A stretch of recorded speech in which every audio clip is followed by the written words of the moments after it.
السلام عليكم ورحمة الله وبركاته. بسم الله الرحمن الرحيم. عن أبي هريرة رضي الله عنه قال قال رسول الله صلى الله عليه وسلم يعرض أعمال الناس في كل جمعة مرتين إلى آخر الحديث رواه مسلم. Abu Hurairah ரலியல்லாஹு அன்ஹு அவர்கள் மூலம் அறிவிக்கப்படுகிறது.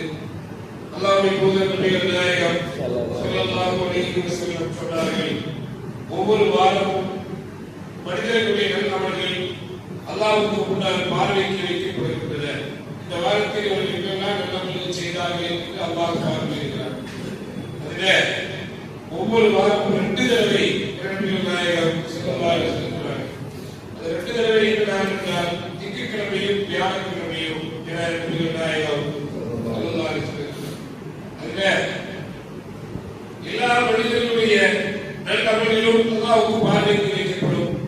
2 பேரை தவிர நபிகள் நாயகம் ஸல்லல்லாஹு அலைஹி வஸல்லம். 2 பேர் யார் என்றால் அவர்கள் நண்பர்களாக இருந்து கருத்து வேறுபாடு 2 பேரும் சட்டம் போட்டு பேசாமல் இருக்கிற 2 பேர்.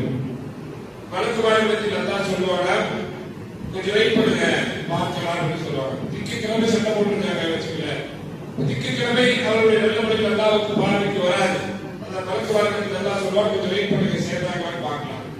திங்கட்கிழமை செவ்வாய் புதன் வியாழன் இது வியாழக்கிழமை ஏற்படும் சராசரி சேர்ந்து விட்டால் வியாழக்கிழமை அல்லாஹ்வுடைய பார்வைக்கு உங்கள் நல்லமல்கள் எடுத்துக் கொள்ளப்படும் என சொல்லலாம்.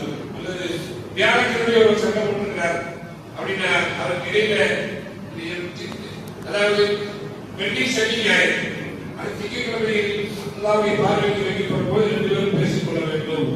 நபிகள் நாயகம் ஸல்லல்லாஹு அலைஹி வஸல்லம் பேசிட்டு இருக்கிறவங்க பிரச்சனை இல்லை. இப்போ முகமதா பார்க்க சனாக்களில் பேசுவோம் பிரச்சனை இல்லை. கருத்து வேறுபாடு கொண்டு சண்டை போட்டுருக்கோம், ஒருத்தர் முகத்தை வெட்டி கொண்டு போகிறோம் என்றால் 3 நாளைக்கு இருக்கலாம். 3வது நாள் சனாத் பண்ணி வேண்டும். நபிகள் நாயகம் ஸல்லல்லாஹு அலைஹி வஸல்லம் 3 நாள்ல நம்ம சேர்த்து கொண்டாட்டால் திங்கட்கிழமையோ அல்லது வியாழக்கிழமையோ அல்லாஹ்வுடைய நல்லமல்கள் நமக்கு எடுத்து காட்டப்படும் என்கிற கருத்தை கட்டளை ரசூலுல்லாஹி ஸல்லல்லாஹு அலைஹி வஸல்லம் சொல்லியிருக்கிறார்கள். எனவே சகோதரர்களாக நட்பை பாராட்டிவிட்டால் நட்பு என்பது இறுதி மூச்சு உள்ளவரை இருக்க வேண்டும்.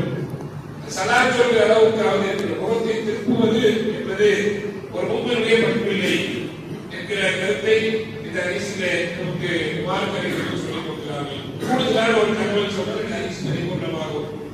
நபிகள் நாயகம் ஸல்லல்லாஹு அலைஹி வஸல்லம் சொன்னார்கள், இந்த 2 நாட்களிலும் நான் நோன்பாளியாக இருந்து விரும்புகிறேன் என்று சொன்னார்கள். இந்த அமல்கள் அல்லாஹ்விற்கு காட்டப்படும் பொழுது அவர் நோன்பாளியாக இருக்கிறார் என்று காட்டப்படும். அல்லாஹ் இந்த வாரம் அமல் செஞ்சிருக்கிறாரு, இன்றைக்கு அவர் நோன்பாளியாக இருக்கிறார் என்று காட்டப்படும் என்பதால் உலகம் முழுவதும் மார்க்கறிஞர்கள் சாலிஹீன்கள் திங்கட்கிழமையும் வியாழக்கிழமையும் நோன்பு வைப்பதை ஒரு தலையாய கடமையாக்கிக் கொள்கிறார்கள். அவர்களுக்கு பிடித்த ஒரு அமலாக கொள்கிறார்கள். இது நபிகள் நாயகம் ஸல்லல்லாஹு அலைஹி வஸல்லம் சுன்னத் என்பதை நாம் புரிந்து கொள்கிறோம். எல்லா நிலைகளிலும் சகோதர முஸ்லிம்களோடு சகோதரத்துவத்தை பகிர்ந்து கொள்கிற நல்ல மக்களாக அல்லாஹ் அனைவரையும் ஆக்கியருள்வானாக. சுப்ஹானல்லாஹி வ பிஹம்திஹி சுப்ஹானல்லாஹும்ம வ பிஹம்திஹி நஷ்ஹது أن لا إله إلا أنت ونستغفرك ونتوب إليك.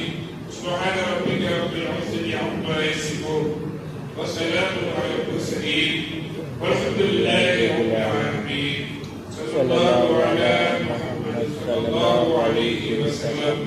صلى الله على